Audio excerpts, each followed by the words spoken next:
Mfahamu Jenerali Muhoozi Kainerugaba, mkuu wa majeshi ya ulinzi ya Uganda na mmoja wa viongozi wa kijeshi unaozungumzwa zaidi barani Afrika.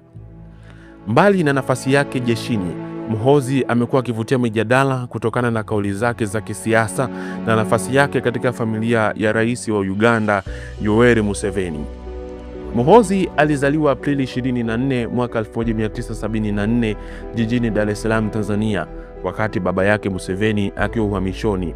Baadaye alirejea Uganda baada ya Museveni kuchukua madaraka mnamo mwaka 1986. Elimu yake ya kijeshi ameipata katika taasisi mbalimbali za kimataifa ikiwemo Royal Military Academy nchini Uingereza, Egyptian Military Academy nchini Misri na United States Army Command na General Staff College nchini Marekani, mafunzo ambayo yalimjengea msingi wa kupanda ngazi kwa haraka ndani ya jeshi la Uganda. Muhoozi alianza kutumikia jeshi la ulinzi la wananchi wa Uganda mwishoni mwa miaka 1990. Aliwahi kuongoza kikosi maalum cha ulinzi wa rais maarufu kama Special Forces Command ambacho kinamlinda rais, familia yake na miundombinu muhimu ya serikali.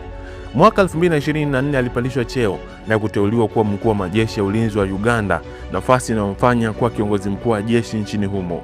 Katika kipindi chake jeshini, Muhoozi amehusishwa na operesheni mbalimbali za usalama ndani ya Uganda na katika ukanda wa Afrika Mashariki, ikiwemo ushirikiano wa kijeshi dhidi ya makundi yenye silaha katika eneo hilo.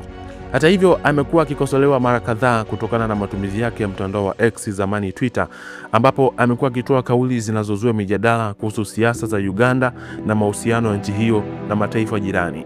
Wakati mwingine serikali ya Uganda imelazimika kufafanua kuwa baadhi ya kauli zake haziwakilishi msimamo rasmi wa serikali.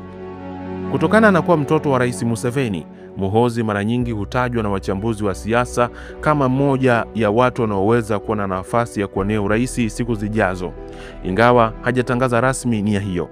Katika miaka hivi karibuni ameendelea kuwa mmoja ya watu wenye ushawishi mkubwa nchini Uganda, huku hatua na matamko yake yakifuatiliwa kwa karibu na wananchi, vyombo vya habari na jumuiya ya kimataifa.